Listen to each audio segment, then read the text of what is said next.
interaction between the two of them.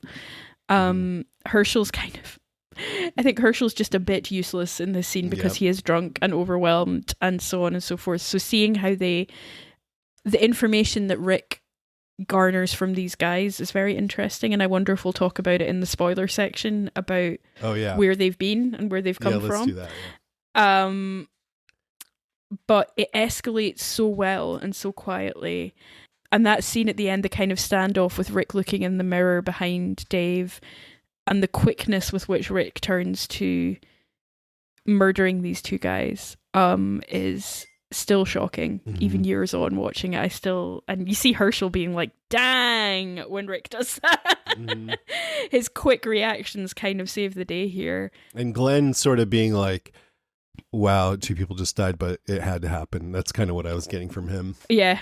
Glenn's like, what? Oh, yeah, no, that makes sense. That tracks. That tracks. Like, oh, it's nuts. How did you feel revisiting it? Was it as good as you remembered? Yeah. I love, who's the actor that plays Dave?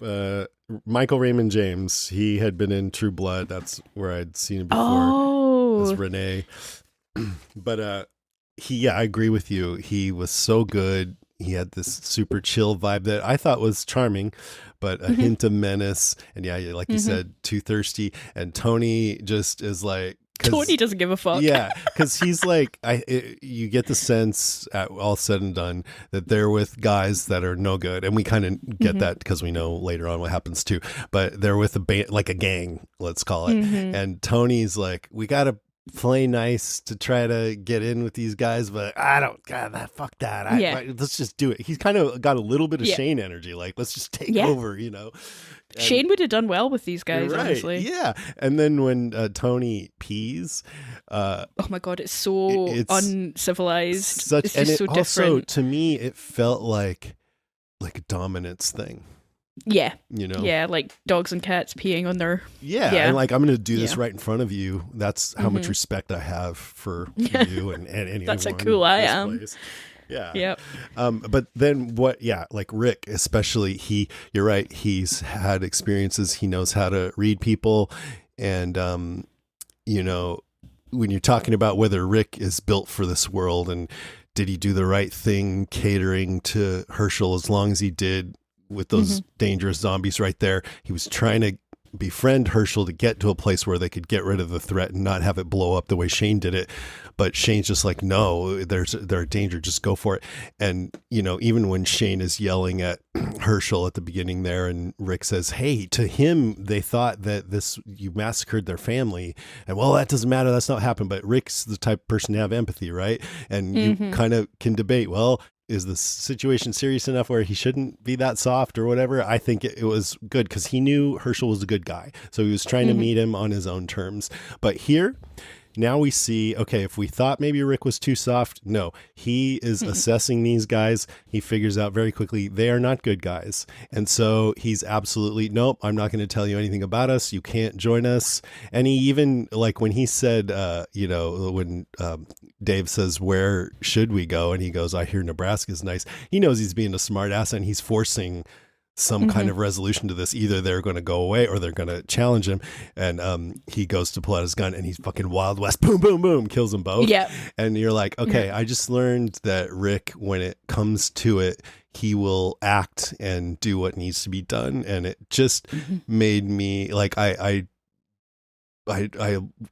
I'm the kind of person that wants to avoid violence whenever possible, but in this case, it was absolutely necessary, and I was like, yeah! It was even more necessary than I remembered. I remembered the first time I watched it feeling really arbitrary, but I was like, oh no, they drew. They were going to kill them. They were going to kill them. Yeah. So yeah, no, totally, absolutely 100% justifiable. Yeah, he could have even before that, like that is one thing, like he could have just read the situation and been like, you guys need to get out of here right now. I don't like you. But he didn't do anything until he absolutely had to. But when he had to, he did. Yeah, exactly. No, top notch from my perspective. It was so good. I remember loving that, and watching it now, it totally held up because it's just the way the tension rises. At first, it's like a play. Yeah, it's like a well written, just a two-hander of like, I don't know. It's just really well done. Who wrote this episode? I should have looked this up. Oh, I don't know. Yeah, let's look it up.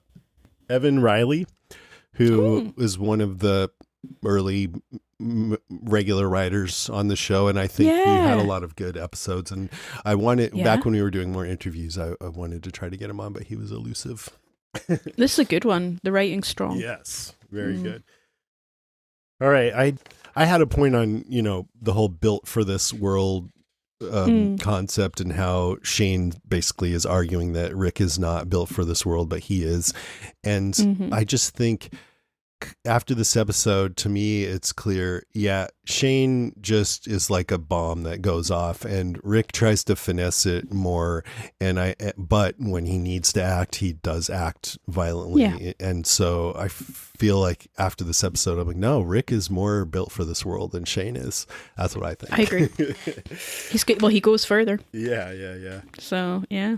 It's intense that Rick had to shoot a couple guys the same day he killed zombie Sophia. That's intense.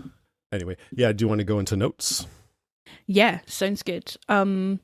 This episode, we start to see some of the death rituals being introduced, the idea that we bury the ones we love. And I thought it was very nice that Andrea was covering Sophia in a scene. I thought that was actually quite a sweet moment. When they arrive in the town, Rick and Glenn, there's a horse and wagon on one of the shops, and it just gave me real Western vibes that I think play out in this episode with the shootout at the end. Yeah, the whole thing, yeah. The bar, even with the chandelier and dusty old West. Oh, it's a lovely bar. Yeah. I was like, oh. And the final thing I'll say is the way they mix like the mundanity of death and the bigger questions in this episode is great. So we see T-Dog and Shane throwing bodies onto the pyre as Rick and Herschel are dealing with the situation at the bar and talking about life and death. And like the sun is setting and there's this beautiful light. We finally see how those flaming torches are made. We actually see the process of making them. It used to really bug me in Lost that they'd turn up with these flaming torches with no indication of how anyone had made them, and they were all very perfect.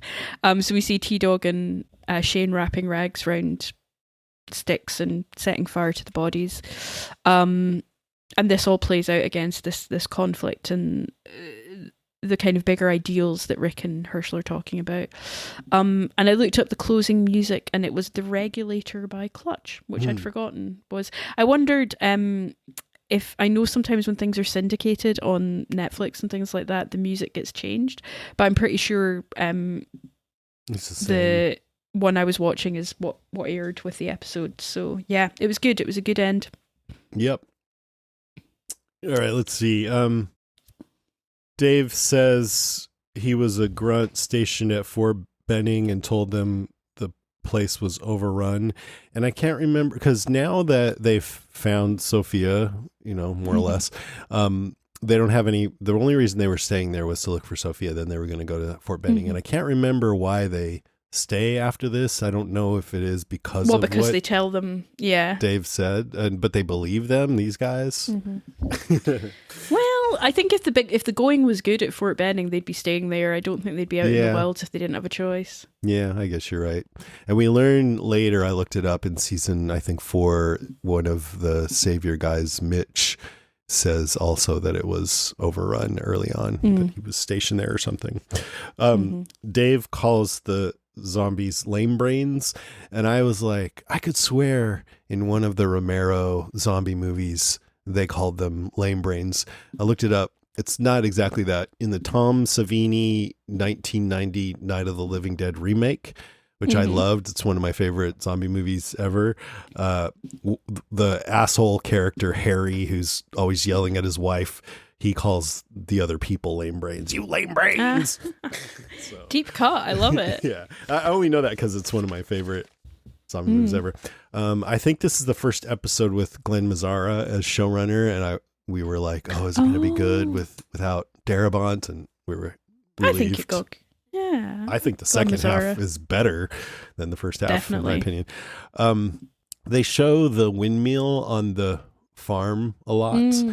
And I remember seeing it myself when we filmed there. It was pretty prominent. And I think we mentioned how they showed Rick looking at windmills in The Ones Who Live. And I wonder if there's like a windmill thing. Ooh, maybe. But then I was thinking, oh, maybe when he's looking at the windmills in The Ones Who Live, he's thinking of Alexandria because there was a prominent windmill in Alexandria too. because we couldn't. I think really I have a figure out. note as well that I don't think is spoilery for The Ones Who Live. They talk about, so we get a lot of broader context here about DC and the refugee camp, Montgomery, the railway to Nebraska, Fort Benning being gone. They mention that they came from Philadelphia. Yeah. And we learn a lot more about Philadelphia and The Ones Who Live. And I'm like, is it a retcon? Or does their story track with what we then learn Let's about talk about that at Philadelphia? the end. Yeah, okay. Because we can talk about what we learned about Philadelphia. They have Shane dousing his head at the water pump. Always Here. washing. He Always be washing. Yeah, and like he had his shower at the CDC. He had washing his head with water jugs on the freeway earlier this season. Now the water pump on the farm. I think it's to show metaphorically that he's a hothead, which Lori calls him in this episode. He needs to cool it off all the time. He just sweats profusely from the scalp. Yeah, so only on The Walking Dead would your mama try to eat you. Only on The Walking Dead is someone pissing on the floor in the bar not the worst thing that happens that night. I remember when I was in Boston, they have weird drinking rules there. Things you can't like buy liquor in certain stores, and things close at certain times. And I think after a certain time, maybe midnight, you weren't allowed to serve alcohol, or on certain days. I forget exactly. It was so long ago, but my friend knew of this Chinese food place downtown in a sketchy part of town where if you go in and you order cold tea, they'll give you a teapot with beer in it. And so we went there and ordered it, and it was so sketchy. And I went to the bathroom and I saw some dude just pissing in the sink in there. Oh, so God. Like, all right, we got to get out of here. Oh, dude.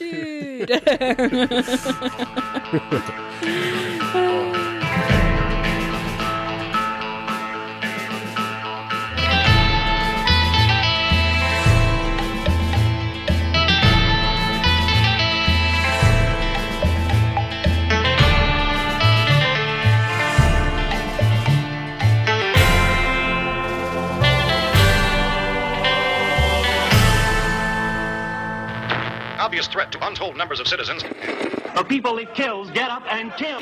Are they slow-moving, Chief? Yeah, they're dead. They're all messed up. This is a Walking Deadcast news update. All right, a couple things. First off, I wanted to mention that I think I already mentioned this last time, but first time in the rewatch. If you saw the series Fallout on Amazon, it's great. It's dystopian, So post-apocalyptic, fun, dark, creative. It's great. I recommend watching it. And we did a single episode on it since they released all the episodes at once instead of going week to week. So we just did a one long 3-hour episode, and it's on House Podcastica. It's me and Ben and our friend Doug. So yeah, check that out. It's great. It's a really good episode, and it's a really good show. I endorse both. Oh, cool. I'm glad you liked it, the episode too. And also, just while I'm talking about shows, Shogun's another popular show lately that people are into. And we just also put out an episode on House Podcastica about Shogun. Or maybe that's cool. coming up. I think that's coming up with Penny and some other people. So that's coming. Excellent. So AMC has a few submissions for considerations for the Emmys. They're just submissions, not nominations. You know, AMC saying, "Hey, consider us." The Ones Who Live was going to be submitted for outstanding limited or anthology series, but they were told they couldn't because for a series to be considered a limited series, the story has to be resolved within a season without any ongoing storylines. It seemed pretty resolved to me, but anyway, so. The Ones Who Live and The Daryl Show, and I think Dead City 2 are all going to be up for outstanding drama series, or at least that's what they're submitting it. And Denai Greer and Andrew Lincoln and also Jeffrey Dean Morgan and Norman Reedus for lead actor, lead actress, Clemence Poesy, who played Isabel, for supporting actress, Denai Guerrera for writing her episode. I wouldn't be surprised if she gets all the way to a nom for that. That would be cool. It'd be cool if she did. Yeah. And there's a whole bunch. I won't go through them all, but there's some technical ones. Outstanding main title design for The Daryl Show and Dead City and The Ones Who Live. I really love the title design. You know which one I like the most? Daryl. Yes, I really Yeah. like that one. It was cool. It was very different. I enjoyed that a lot. So in all these years, The Walking Dead has only had 16 Emmy nominations and 2 wins across 177 episodes. No spinoffs have ever gotten any nominations. Can you guess which 2 Emmys The Walking Dead won? What would you guess? I feel like I knew this. It's definitely nothing for acting. Mm-hmm. I feel like it's something like sound design or prosthetics. It's prosthetic makeup, both of them. Oh, both? Yeah, in 2011 Really? and 2012, so early on. Oh, wow. Okay, cool. I mean, they did up the bar for that. Yeah, but I think also when something wins for something technical, like I think Star Wars has a bunch of those, it's like, yeah, it's not serious, but it's got good effects. It's that kind of attitude, you know? Right. So I doubt any of these will be nominated, but maybe some of the technical ones. But we'll see. We'll see. I hope so. The writing, it would be great if Denai Guerrero got nominated for writing that episode. She deserves it. Yeah. It was a great episode. I agree. Aside from this summer, there's still no word on exactly when Walking Dead Daryl Dixon, The Book of Carol will premiere, but they are showing the first episode at Tribeca Film Festival on June 2nd, which is coming up quick. If the show starts really soon after that, then I'm afraid we might not make it through season 2 of the rewatch beforehand. And so I'm wondering if we need to, whether we should maybe double up a couple of weeks. I don't know. Maybe. I think we'll have to see what the timing is. Yeah. But yeah, it would be a shame to not be on the ball with Daryl. So yeah. Yeah. I mean, it would just fit so perfectly if we could just wrap up season 2 and go right into Daryl rather than have like 2 more episodes left. But we'll see. We'll see what be happens. like, and we're back. Yeah. But whatever. And last, filming has begun in Worcester, Massachusetts for Dead City season 2. So that's going right out now. of the city. Huh. Cool. Yeah, I had put out, I think I mentioned it on the podcast too, there was a call for zombie extras in Massachusetts. Oh, I remember that. Yeah. So I wonder if I know some listeners sent in, so I wonder if anybody got it. If you got it, let us know. Even if you want to email and tell us, but you're not allowed to say it publicly. I won't mention it on the podcast, but I'm curious. We just want to know. Yeah. All right, that's it for the news. Now it's time for listener moans, groans, grunts.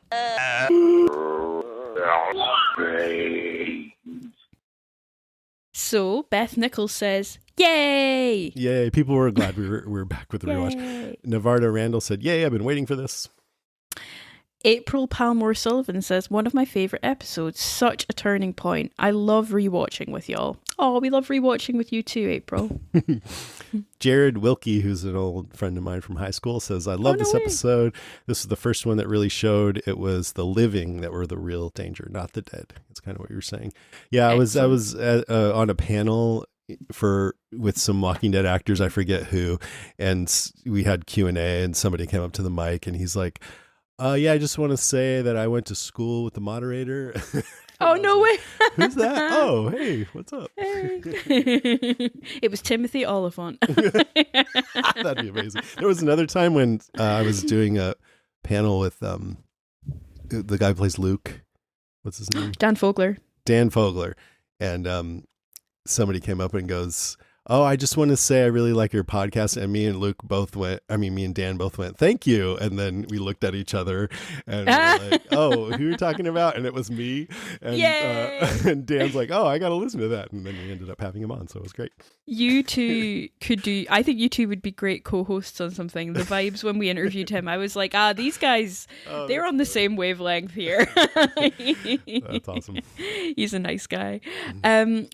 Jacob Decker says, "This is the epicenter of greatness. The group's still in a battle of moral interest and keeping the group safe.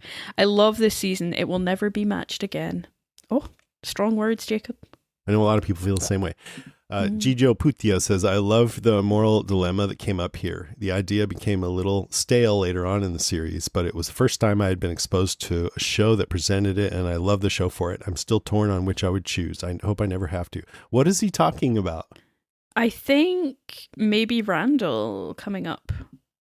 Oh, because I don't know. but he's not here yet, though. Gijo, write in. Let us know. Elaborate. I don't know what We'd love to moral hear it. dilemma you're talking about. Whether or not Whether women should drive. Whether women should drive. Whether you should stop and pick up an arm if it falls out of your truck, or just keep driving. Many. There are many. Leah Disley says, "I wonder what you make of the Shane-Carol interaction. When he cleans her hands for her, it should appear to be a nice gesture, but I still read it as Shane desperately trying to win back some approval after the barn incident. He always tries to do the right thing, but with the wrong intentions, and that's another smaller example. I think we covered that, Leah, but hang on, is it Leah? I don't know. Leahy? I think I've read your name wrong. I'm so sorry. Leahy or Leahy Disley. I think we reached the same point as you, to be honest. I think you're right. Brad Holt says, this is such a great episode. I'd probably put it in my top 10. The follow-up to that shocking mid-season finale had to be good, and they knocked it out of the park. I watched it twice for this rewatch and listened to the audio commentary the second time. It was great hearing Scott Wilson, Stephen Yun, Glenn Mazzara, and Evan Riley discuss the behind-the-scenes stuff. Oh, God. You're like DVD extras, I guess. That's cool. Oh, I need to do that. Cool note, go back and watch the funeral shot again. They reveal that Herschel was in a digitally added suit. Oh, no way. Wow. I remember thinking the suit was really striking. I was like, oh, he dressed up. Digitally. Our friend Jennifer McGinley says, probably my favourite episode. I hear Nebraska's nice. Fell in love with Rick when he blew Tony and Dave away. Only had eyes for Daryl until this episode, but that was just so sexy. And Andrew Lincoln acting. Wow. Always loved how Herschel was on the bevy all day long and then ding, immediately sober. Should have left poor Randall there to die instead of ripping him off the fence to endure all sorts of torture before the inevitable. I've watched Nebraska so many times, but yep, I'll watch it again in time for the podcast. Not a problem. Thank you, Jennifer.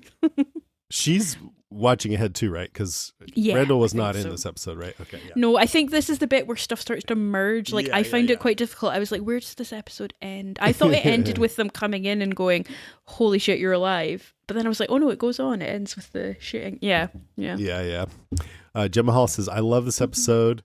Mr. We Don't Kill the Living breaks his rule here. Bang, bang. He shot me down. Bang, bang. I do understand why he did it, though. Yeah, totally. Those men were clearly a threat, and they wanted the location of Herschel's farm. Well, they were also just going to kill them. Shout out to Renee from True Blood. I remember watching this one for the first time and being so on edge. The tension builds wonderfully until Rick loses his patience. Such a good episode, too. Straight after the barn reveal, too, as you can see Herschel's sadness and pain and how much Rick and Glenn care to bring him home. I think Lori flips the car in this one too. Oh dear. She's going from memory. Yeah. Yep. Danielle Dementio says, OMG, why haven't they started using simple knives yet? The trauma they put Beth through in this episode when she was trying to say goodbye to her mother. And I have to say, I appreciate how Maggie stood up to Shane when he was in Herschel's face. Yeah, he got slapped. Scott Wilson hosted an acting masterclass in this episode. I love how Rick and Herschel are on to Dave and Tony so quickly, and Glenn takes a few extra minutes to pick up on the tension. Dave is actually one of my favourite villains in the whole series, even though his role is so brief. He's just a snake hiding behind a charming smile. I think this was the episode that really made me sit up and take notice of Andrew Lincoln. Is it weird that it's crazy hot when he shoots Dave and Tony? I think Jason would say no. That's great. It's like Clint Eastwood. Absolutely. This week's What If. What if Dale had shot and killed Shane when he had the chance? Looking forward to the podcast. I mean, Dale wouldn't do that. Dale would never. Those eyebrows could not. He only shoots nasty looks. Would you say Dave's one of her favorite villains? I hadn't thought about this before, but kind of reminds me of Gareth in that way. You just got a little bit and it was all good. And maybe if he'd gone on a little bit longer, maybe it would, sometimes it doesn't live up to it or whatever. Maybe it would have, but when you're left wanting more, it's like, I think there's a bit of Negan in him as well, just in terms of the charmingness at the first glimpse, but not knowing the level of the brutality under it. I like that, but less, like, more subtle and like human, where Negan's like rah, rah, rah. Yeah, exactly. Just that kind of the same kind of tools but deployed in a different way. Yeah, I agree. Andy Fisher says, great episode. I love the incredulous look Herschel gives Rick after he dispatches the two thugs in the bar, and also the side-eye Rick gives the thug when he nonchalantly pees in the corner of the bar. Reminds me of what Rick says at Terminus when everyone has seemingly given up hope. No, they're going to feel really stupid when they find out that they're, well, he said screwing with the wrong people. Bring back the fucking cup. Bring back the fucking cup. Both, right? Yeah. Such wonderful acting, and everything looks hot and drippy like a Georgia summer. The show just kept getting better and better this season. The death of Sophia is still shocking. The show hit a few rough patches in the second season with the Randall character, but the wonderfully nuanced main characters and the competing agendas of Rick and Shane and the butting of heads and the sadness and the grief and the drama and the high stakes of everything, just brilliant. Jason and Lucy, can you share your thoughts on Andrea and Laurie? I've read from so many fans how much they hated these characters, and it always puzzled me. I feel they were both very well acted and very realistic and very compelling, except the part about Andrea not stopping the governor. I struggled with this episode in particular watching Andrea, and I think there is something Laurie Holden does in her performance that is really smug, that it just rubs me the wrong way. And I don't want to hate on a good actor, a strong female character, but they just never quite hit the right tone with Andrea. I don't know what it was. I can never quite put my finger on it. Yeah, sometimes you just don't like someone's vibe, right? Yeah, I think that's it. I think she comes off as either smug or condescending, or there's something there that I just find very unlikable. With Laurie, I blame the writing a little bit more because I think her motivations get a bit muddled up. Yeah. But she's also she's almost always like, when she's doing something, it's against someone else. Like, you're not this, that, no, shut up. Yeah. This, and that's not too likable either, in my opinion.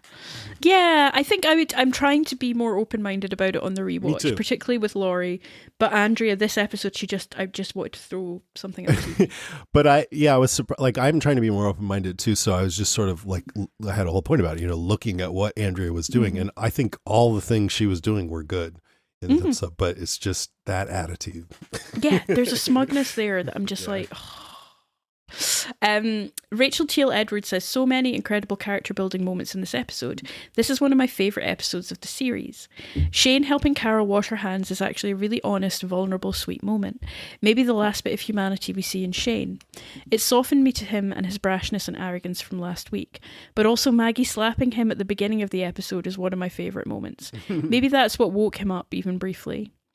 Laurie spitting at Daryl, how can you be so selfish? I am just so filled with hatred for her in that moment. She's so detestable in this episode. Nothing she does makes a lick of sense. I think saying to Daryl, how can you be so selfish, was a bit of a stretch, to be honest. Rachel goes on, sweet innocent Glenn at the bar with Dave and Tony, completely without guile and unable to sense it in others, at least at this point, even though they're clearly terrible. This was probably a solid life lesson for him. Dave even sensed his naivety, addressing Glenn in an attempt to get more information out of him before Rick interrupts, we've said enough. Ugh, so tense, so good. The dynamic between Herschel, you people are like a plague, and Rick, it's not about what we believe anymore, is absolutely delicious. Watching them as they are both separately coming to grips with the drastic ways in which they are being forced to change, to adapt to the darkness of this world without hope. And even more delicious watching Rick take an abrupt and shocking step into that darkness, a big step on his journey to becoming the Rick Grimes we all know and love. Every single moment of every scene in the bar is perfection. Oh, Rachel, what a great email. Yeah, and that when he says to Herschel, it's not about what we believe anymore. We have to, be strong for everybody at home, just to kind of give them a reason to go on. That just totally fits in with my thing about him. He just feels responsible for everyone else at the expense of his own sanity, safety, whatever it is.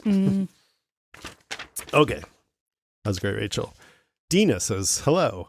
I allow myself one favorite episode for season 2. It's Nebraska. I'll try to keep it as short as I can. However, be warned that when we get to season 4, episode 12, still, you will receive a 10-page treatise. It's my favorite hour of television, even surpassing, brace yourselves, any episode of The Smurfs. I don't remember still. Daryl and Beth drink moonshine. Oh, okay, good. All right, interesting. I wouldn't have picked that, but I'm looking forward to the treatise. She says, I can't pinpoint why Nebraska speaks to me. Maybe because it reminds me of watching Sheriff Kane and High Noon with my dad. And possibly because I love Springsteen's Nebraska album, specifically the song Highway Patrolman. Oh yeah, that song Nebraska is good too. I forgot about that. Yeah. Springsteen. To the point of the rewatch, a theme of this episode is guilt, and this emotion offers a peek into each character. The highlights for me: Herschel's grief, shaken faith, an outburst at Rick brings his admittance of guilt that he allowed himself to be persuaded by false hope. This is a key moment for Herschel. Rick may have led him out of despair, but Herschel's strength of character is cemented here. He's very self-aware, can listen to reason, and quickly reestablishes his inner strength and resolve. Oh, I love that. That's good. Yeah. Because after this, we love Herschel in later seasons more. Oh, yeah. Andrea, she holds some remorse about the mob attack and its subsequent devastation, and is honorable enough to admit that she's partially to blame. She and Laurie jolt the men from their stupor. We bury our dead. I don't know. I don't get that she shows remorse and yeah, I don't know if I'm on the same wavelength as Dina here, but interesting. Yeah. I mean, she's definitely trying to be respectful about it, which is good. Shout out to the women in the episode. Maggie slapping Raging Bull Shane, Laurie directing the group to tend to the dead and picking up a shovel to help. Oh, did she help? I didn't even see that. And Andrea killing Beth's mother when none of the men had the sense to do so. Yep. Let us not mention Carol, who not only looks at the flowers, but tears them to pieces. I mean, you can't blame her for being upset. I don't begrudge anything she did. Yeah. Daryl carries guilt. Throughout the whole series, he has a martyr complex. Carol calls him out on this in season 10's Find Me. She says, "You don't have to save everyone, Daryl." He couldn't save Sophia. He can't console Carol. He retreats back into anger and isolation. And here's where my goodwill towards Laurie ends. The lady of the manor is back. She fails to see that Daryl's suffering too and orders, "I need you to do this. Why are you so selfish?" Hello, Laurie, look in the mirror. Well, that's indeed. A good point. Yes. Also, do kids today even know who olive oil is? I mean, probably not. Unless she's a TikTok influencer. Does Shane feel guilt? His anger boils over and he comes close to socking an old man and bullies another old man. But is anger masking guilt for numerous crimes? His affair with Laurie, aiming a gun at Rick, Otis, the barn reveal. Falling to his knees and washing Carol's hands indicates some remorse. He says, "Everyone blames me," as if seeking her forgiveness. Still, I don't want to believe that this tender, beautiful moment is guilt. I hope it's his true self peeking through. See, I don't even know if it's guilt. I think it's more just like, looking for I'm justification. good, love me. Yeah. Yeah. Like I think he's steadfast in that he's doing things correctly and he's just upset that other people aren't seeing it. Circling back to our modern day Sheriff Will Kane, our Rick. From the moment when he bluntly tells Herschel his true feelings and he finally stops straddling the line trying to appease everyone else, the self-assuredness we saw at the very start of the pilot returns. With calm and a sense of lawfulness, he shoots Dave and Tony, stepping back into his officer boots. Finally, Rick takes ownership of the leader title that everyone else has put on him. Well, he's always telling everyone what to do, but okay.